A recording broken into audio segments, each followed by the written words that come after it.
Julius Shakna was another cult leader who believed he was Jesus reincarnated.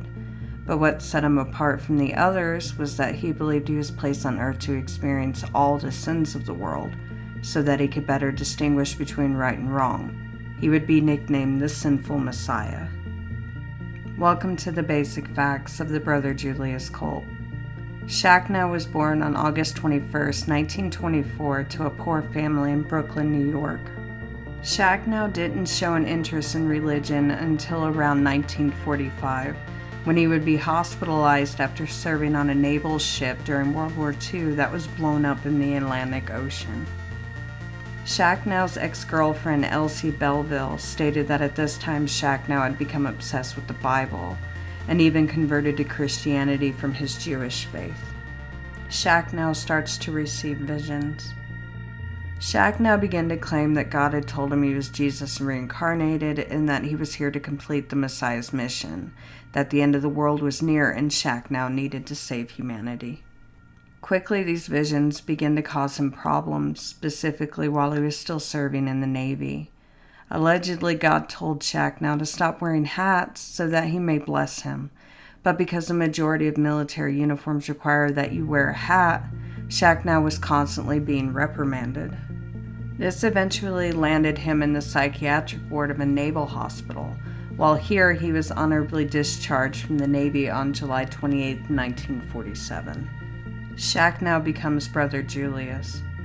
After leaving the hospital, Shakna headed to Los Angeles, where he attended the Bible Institute and changed his name to Brother Julius.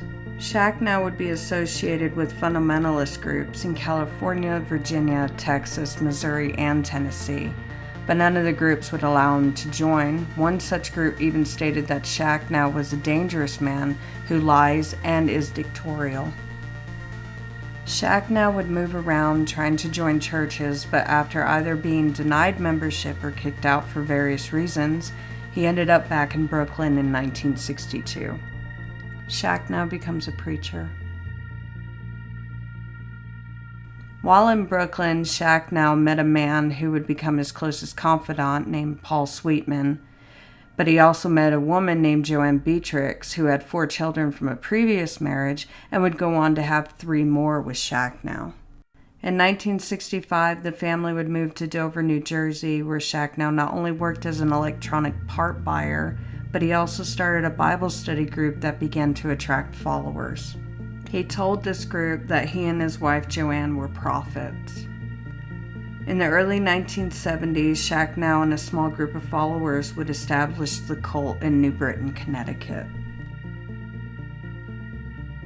The group goes into real estate. By 1974, the group numbered around 500 people, and although each member was made to hand over all of their money and possessions to Shakna, it still wasn't enough.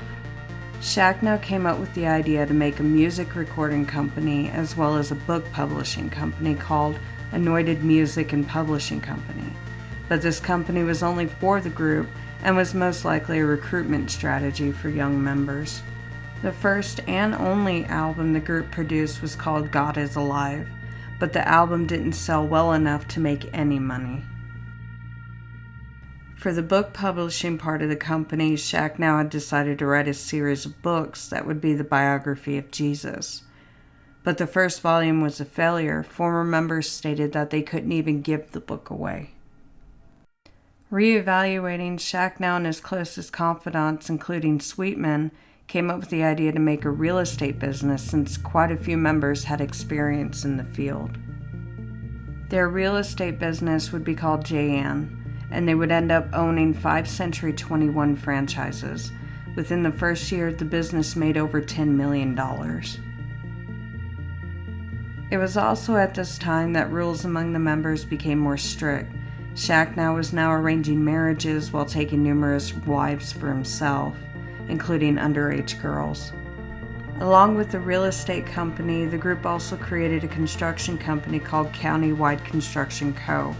With this, they would do major work for towns, private developers, and homeowners. The key to the group making money from these businesses was that they only hired members of the group to work for them. These members were being paid well under minimum wage, and then they were pressured to donate their paychecks to Shakna. Otherwise, they weren't true believers. The group faces lawsuits. Former members who worked for the businesses filed lawsuits against the group for wages owed and damages. These claims were settled out of court for tens of thousands of dollars. Next, the state of Connecticut charged the real estate company with unemployment fraud, stating that the heads of the company had bilked the system out of $40,000 in phony claims. The group made a deal and paid back $50,000 in restitution, but the mark left on the company caused Century 21 to revoke the franchise license, causing the business to eventually shut down. Between 1986 and 1988, women began to come forward, including one of Shakna's stepdaughters, stating that he had sexually abused them at a very young age. These lawsuits were settled out of court, leaving Shakna's criminal record clean. The construction companies soon faced multiple lawsuits, which included failure to complete projects. Another was after an investigation uncovered that funds that were supposed to be used for employee pension plans had been diverted, and that the heads of the company had taken millions of dollars in personal loans. The group arranged to make payments back, but it ran the company into the ground. Paul Sweetman takes over. By the time the lawsuits had ended and the companies began to go under, Shakna stopped making public appearances. It's believed that he had fallen very ill. On July 28, 1996, Shakna would die in his sleep, leaving his closest confidant, Paul Sweetman, in charge.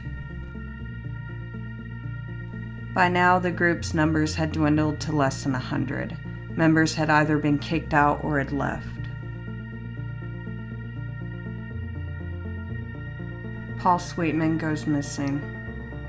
In August of 2004, Joanne Beatrix, now known as Joanne Sweetman, reported Paul Sweetman missing, having only found his abandoned vehicle in a parking lot. In 2006, a dismembered leg would be found on the Shuttle Meadow golf course that wouldn't be identified as Sweetman's until 2016, when his son would submit DNA for testing. In a confession by cult members Sorek Minery and Rudy Hannon, stated that Joanne had told them she was being abused by Sweetman, and since the group believed that Joanne was the Holy Spirit, that God would want Sweetman dead. The two stated that they beat Sweetman nearly to death, stuffed him into a freezer, then dismembered him, and buried his body parts in various places around Connecticut. As of the recording of this video, the two are awaiting trial. Although Sweetman was murdered, the cult is still active today. Former members state that the group today is attending church services throughout Connecticut, telling churchgoers that they are being led by false shepherds to damnation, and the only way to salvation is to join their group. But now you know the basic facts of the Brother Julius cult. Thanks for watching.